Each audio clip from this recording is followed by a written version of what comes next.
Hi, hello again. So today I'm going to be discussing dramedies. In the movie tag, I did a movie tag a few weeks ago, and I said how, one of the questions was, what's your favorite genre? And I just said dramedy, and I didn't want to make the answer too long, so I thought, okay, I'll just put dramedies in another segment, and that's what I'm doing right now. So in the description, I have the movie tag video, so you can see that. And what I'm gonna do today is I have six movies I'm gonna recommend them, say what makes them a comedy and what makes them a drama, and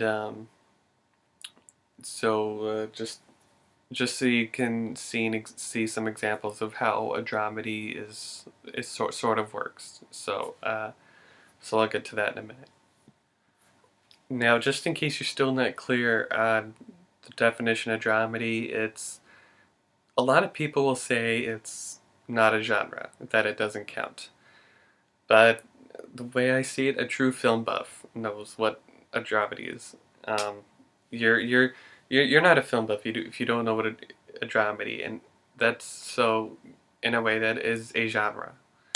Um, a dramedy, it's sort of what the Golden Globes is. It's an example of how it defines as a dramedy.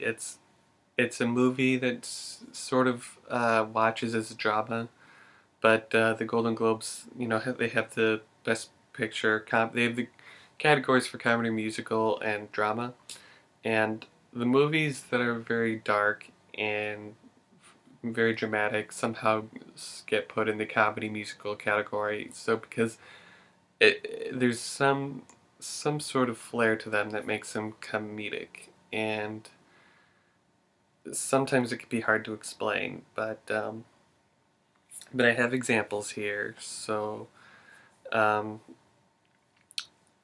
and I guess based on those, you'll see what makes them comedy and what makes them drama. So, so I'll get to that. All right, the first movie is 500 Days of Summer.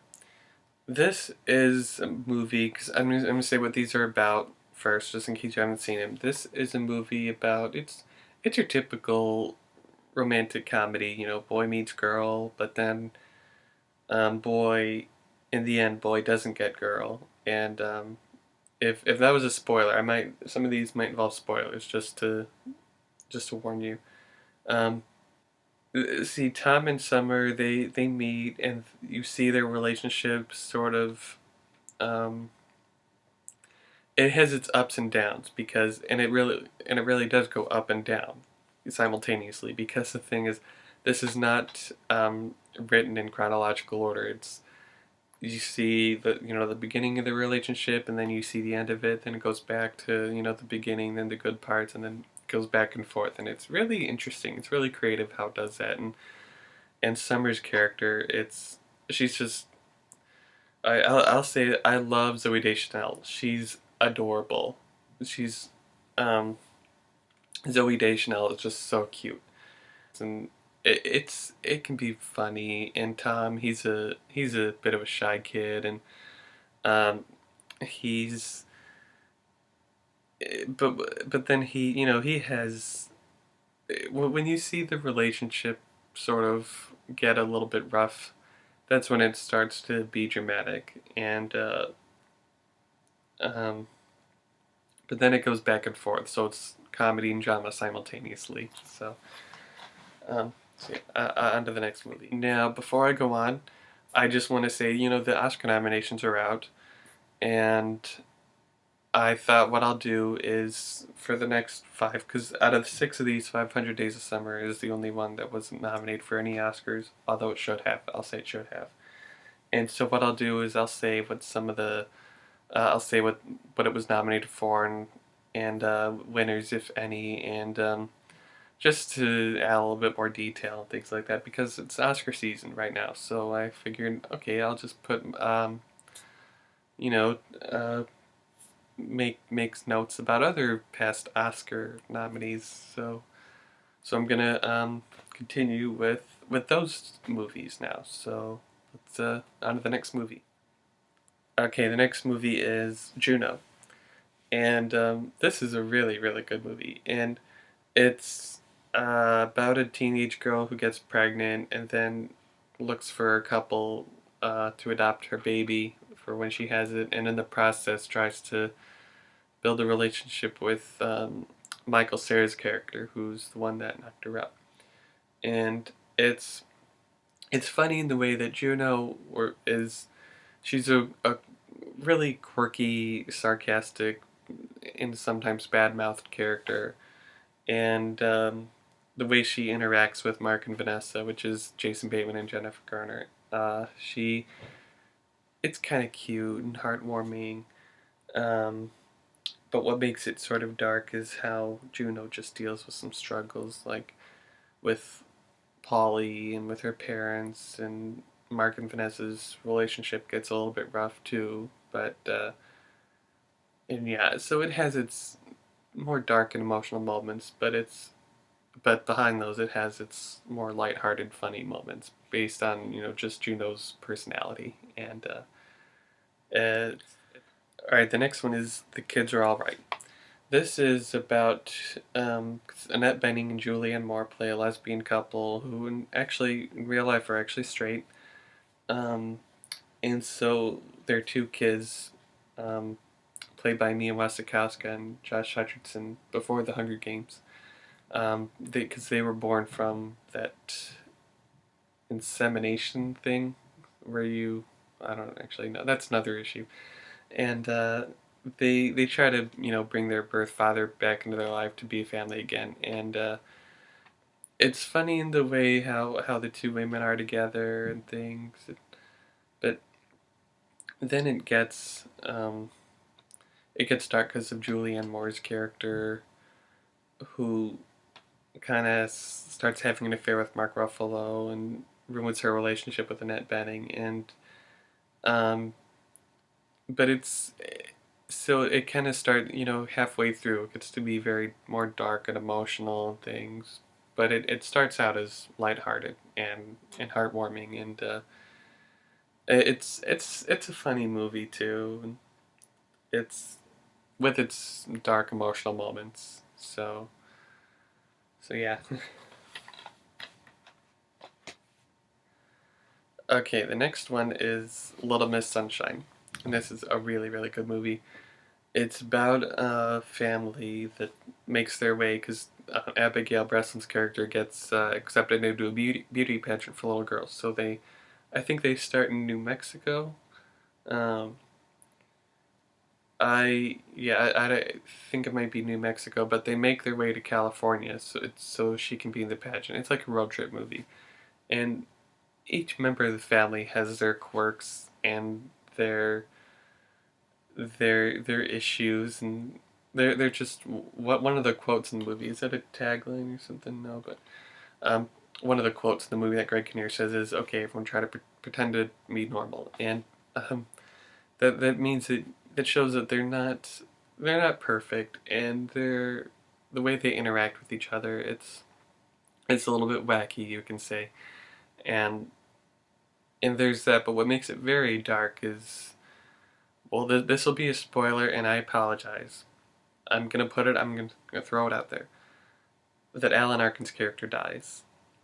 But he does have like a little heartfelt conversation with Abigail Breslin's character. Thinks she's not pretty. He reassures her, and that's a really, really sweet moment in the movie. But then after that, he dies, and I'm sorry if it's a spoiler, but I wanted to say what makes it really dramatic. So when that starts, then it's very serious, very serious drama. But still, despite that, it's really funny and really, really, it's hilarious. The next one is Sideways, and I love this movie, and I read the book. I read the book, and I love the book. Um, and Paul Giamatti and Thomas Hayden Church respectively play Miles and Jack. And Jack's about to get married, so the two guys they're both middle aged, and so they go on a road trip through California's wine country a week before the wedding to just have a last bachelorhood kind of thing. And so they meet with two women, Virginia Madsen and Sandra Oh, and um, they go out to dinners and go to wine festivals and things, and um, their moments are kind of heartfelt and lighthearted. I don't know. I think those are the only two words I can use to explain the comedy parts of these. And what makes it more serious is because Miles' character, he's kind of in a midlife crisis because he's divorced and he's a failed writer, and Thomas Hayden Church has a because he's getting married and he has an affair with Sandra Oh's character and kind of ruins her friendship with Virginia Madsen. And um, but before that, it's funny. It's really funny, and um, it even won the best picture comedy musical Golden Globe. It says right there, at the top. I don't know if you can see it, but I just so yeah, so so obviously the Golden Globes thinks it's a comedy, and I guess I do too. But it's still really really dark, and all my DVDs, all the DVDs I have are sorted by genre, and these six movies that I'm talking about are in the comedy part of that. So yeah. Okay, so then the last one is Silver Linings Playbook, and I'm sure you've seen this movie. These were pretty much all indie releases, but I think this might have been a wide one. I mean, I think everyone saw a Jennifer Lawrence movie, and it's about a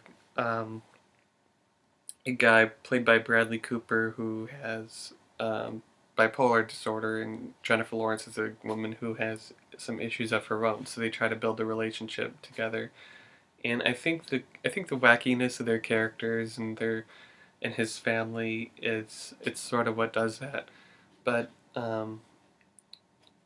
but then when those issues get in the way, then that's when everything starts to become quite serious and dark, and it's it's pretty self-explanatory. You pair someone who's bipolar and who just has mental undiagnosed issues, then yeah, then when those get in the way, things can get a little out of hand. And I just think everyone saw a Jennifer Lawrence movie.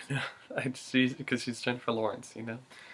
So yeah, yeah, I like how I said self-explanatory. When you pair someone who's bipolar with someone of other issues, yeah, they get in the way. And so that was these titles, and I can recommend more dramedies, I'm sure, but I just wanted to narrow it down to just a few. And if you have a movie you consider a dramedy, feel free to let me know right down there in the comments.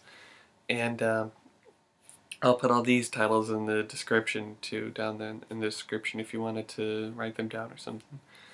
Um, so one more thing is that this was part of movie month, because I extended movie month, and I tried to have a movie theme going on. In case you saw that, all the transitions were like film reels.